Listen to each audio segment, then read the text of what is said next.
I swear, if you told me a year ago that my quiet suburban life would turn into something straight out of a Netflix thriller, I would have laughed in your face. But here I am, standing in my living room while men in tactical gear smash my door off its hinges. Neighbors are filming from their porches, and my HOA president is smiling like she just won the lottery. My name's Jack Miller. I'm 40, run a small electrical contracting business I've spent the last decade building with my own two hands. My wife Claire and I moved into this house about 2 years ago, hoping for peace and a little space to breathe after years of apartment living. We thought we'd found the American dream: big backyard, good neighbors, block parties in the summer. I thought the only drama I'd ever have here was someone forgetting to take their trash cans off the curb. Man, I was so wrong. It started small, like it always does. A friendly reminder letter from the HOA about my work truck being parked too close to the sidewalk. I laughed it off. Then came the official violation notice, then the $500 fine, then the hearing summons. The HOA president, Margaret Dawson, made it her personal mission to make my life miserable.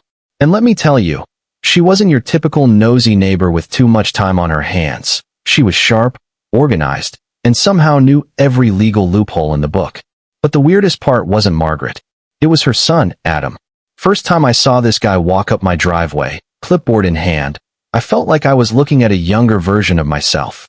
The way he moved, the way he tilted his head when he was thinking, even the way he gestured when he spoke, it was uncanny.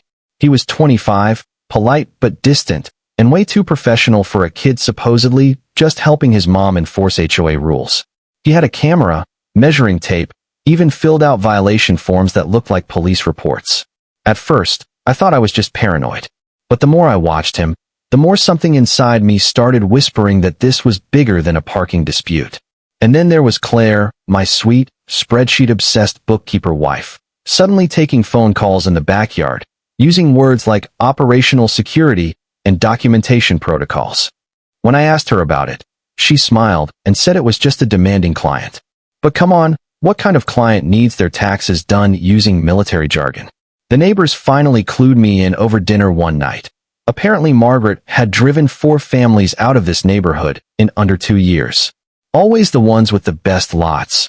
Always after months of harassment and escalating fines. That was when I stopped laughing.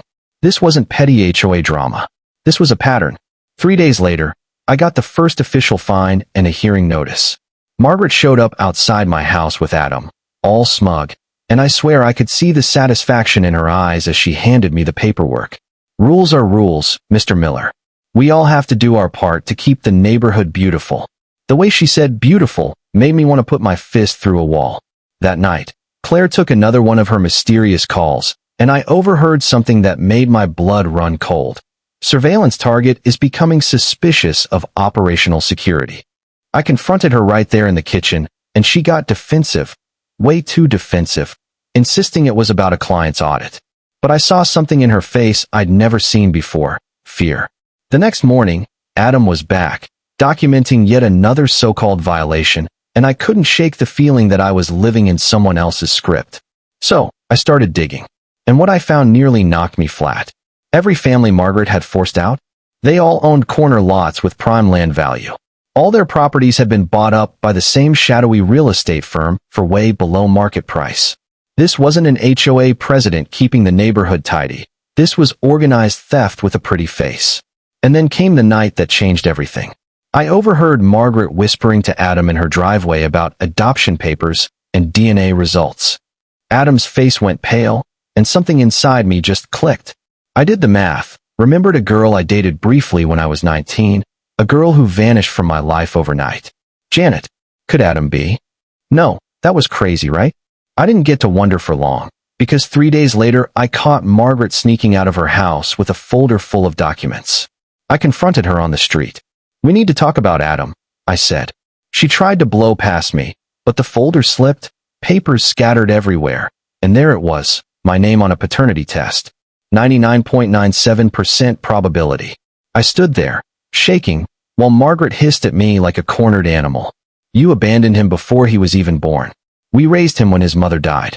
You don't get to swoop in now and play father." And then Adam came around the corner just in time to see it all. The papers, the shouting, the truth unraveling in front of him. The look on his face, man, I'll never forget it. I barely had time to process that bombshell when Claire finally dropped her own. After months of half-truths and late-night phone calls, she sat me down and told me she wasn't just a bookkeeper. She was FBI, deep undercover, investigating Margaret's entire network. My marriage, my fresh start in this neighborhood, it had all been part of an operation. Before I could even wrap my head around that, Claire's phone rang. Her face went white. All units, operation is compromised.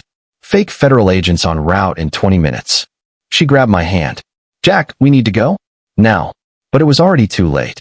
The sound of crowbars smashing my door echoed through the house. Men in fake federal uniforms stormed in, shouting, throwing my stuff everywhere, finding bags of contraband they had planted earlier that morning. And there was Margaret, standing on my lawn, playing the hero, telling anyone who would listen that she'd worked with federal agents to keep the neighborhood safe. And then everything flipped. Adam, my son, still feels weird to say that, stepped forward and ripped open his jacket, revealing a recording device. It's over, he said, his voice shaking but clear. Everything's been recorded. That was Claire's cue. She pulled out her badge, her voice suddenly all authority. Federal Bureau of Investigation. Everyone drop your weapons. And just like that, real FBI agents poured out of vans, from behind houses, even from inside parked cars. The fake agents froze, the neighbors' phones kept rolling, and Margaret's face went from smug to absolutely feral.